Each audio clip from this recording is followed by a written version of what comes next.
मित्रों, आज 9 नवंबर 2024 गोपाष्टमी के शुभ अवसर पर मैं आनंद जोशी ब्लॉग के माध्यम से आपको श्री रामचरितमानस के संजीवनी सुख के समान सुंदरकांड के विस्तार का वर्णन लेकर आ रहा हूँ, जो आपके जीवन में सुख का आभास कराएगा। आरंभ श्री गणेश जी की वंदना से करता हूँ। गजाननं भूतगणाधिसेवितं कपित्थजम्बूफलचारुभक्षणम् उमासुतं शोकविनाशकारकं नमामि विघ्नेश्वरपादपङ्कजं। श्री गणेश जी सबका भला करें, सबके कार्यों में रिद्धि सिद्धि दें। मित्रों, श्री गणेशाय नमः। श्री जानकी वल्लभो विजयते। श्री रामचरितमानस पंचम सोपान सुंदरकांड। उसका पहला श्लोक है, शांतं शाश्वतं प्रमेयं नघं निर्वाण शांतिप्रदं ब्रह्मा शंभुफणीन्द्र सेव्यमनीशं वेदांत वेदं विभुं रामाख्यं जगदीश्वरं सुरगुरुं मायामनुष्यं हरि वन्देऽहं करुणाकरं रघुवरं भूपालचूड़ामणिं। मित्रों, इसका अर्थ इस प्रकार से है, शांत, सनातन, अप्रमेय, प्रमाणों से जो परे हैं, निष्पाप, मोक्ष रूप परम शांति देने वाले, ब्रह्मा, शंभु और शेष जी से निरंतर सेवित, वेदांत के द्वारा जानने योग्य, सर्वव्यापक, सभी जगह जिनका प्रभाव है, देवताओं में सबसे बड़े, माया से मनुष्य रूप में दिखने वाले, जो स्वयं विष्णु के अवतार हैं, समस्त पापों को हरने वाले, करुणा की खान, रघुकुल में श्रेष्ठ तथा राजाओं के शिरोमणि राम कहलाने वाले जगदीश्वर की मैं वंदना करता हूँ। नान्या स्पृहा रघुपते हृदये स्मदीये सत्यं वदामि च भवान् अखिलान्तरात्मा भक्तिं प्रेक्ष्य रघुपुंगव निर्भरां मे कामादिदोषरहितं कुरु मानसं च। हे रघुनाथ जी, मैं सत्य कहता हूँ और फिर आप सबसे अंतरात्मा ही हैं। सब जानते ही हैं कि मेरे हृदय में दूसरी कोई इच्छा नहीं है।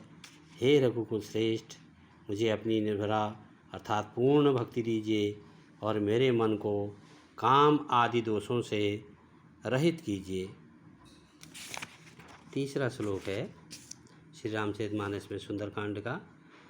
अतुलित बलधामं हेमशैलावदेहं धनुजवनकृशानं ज्ञानिनाम् अग्रगण्यं सकलगुणनिधानं वानराणामधीशं रघुपतिप्रियभक्तं वातजातं नमामि।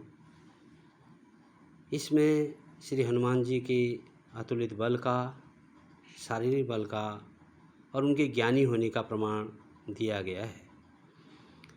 अतुल बल के धाम, सोने के पर्वत सुमेरु के समान कांति युक्त शरीर वाले, दैत्य रूपी वन को ध्वंस करने के लिए अग्नि रूप ज्ञानियों में अग्रगण्य, संपूर्ण गुणों के निधान, वानरों के स्वामी श्री रघुनाथ जी के प्रिय भक्त पवन पुत्र श्री हनुमान जी को मैं प्रणाम करता हूँ, जिन्हें श्री राम जी के अनन्य भक्त के नाम से भी जाना जाता है।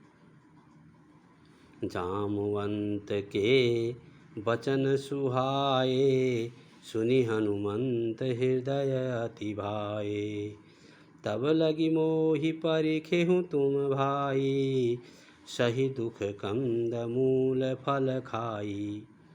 जाम्बवान के सुंदर वचन सुनकर हनुमान जी के हृदय को बहुत ही भाया।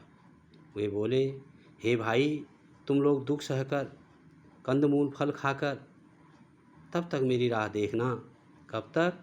जब लगी आऊँ सीता ही देखी होई काजु मोहि हरस विषेखी। यह कही नाई सब नहीं कहूँ माता, चले हूँ हरषि अधरि रघुनाथा। जब तक मैं, हनुमान जी कह रहे हैं, सीता जी को देखकर लौट ना आ जाऊं, आप अवश्य, मुझे आशा है आप तब तक रुकेंगे और यह काम भी अवश्य होगा। मैं सीता जी को देख करके आऊँगा, क्योंकि मुझे बहुत ही हर्ष हो रहा है। यह कहकर और सबको मस्तक नवाकर तथा हृदय में श्री रघुनाथ जी को धारण करके हनुमान जी हर्षित होकर सीता जी की खोज में चले। सिंधु तीर एक भूधर सुंदर, कौतुक कूदि चढ़े ताऊ पर। बार बार रघुवीर संभारी, तरके पवन तनय बल भारी। समुद्र के तीर पर एक सुंदर पर्वत था। हनुमान जी खेल से ही अनायास ही कूद कर उसके ऊपर जा चढ़े और बार बार श्री रघुवीर का स्मरण करके अत्यंत बलवान हनुमान जी उस पर से बड़े वेग से उछले। जेहि गिरि चरण देहि हनुमंता, चले सोगा पाताल तुरंता। जिमि अमोघ रघुअति कर बाना, यही भांति चले हनुमाना। जिस पर्वत पर हनुमान जी पैर रखकर चले, जिस पर से वे उछले, वह तुरंत ही पाताल में धंस गया। जैसे श्री रघुनाथ जी का अमोघ बाण चलता है, उसी तरह हनुमान जी चले। जल निधि रघुपति दूत विचारी, तय मैनाक होई श्रमहारी।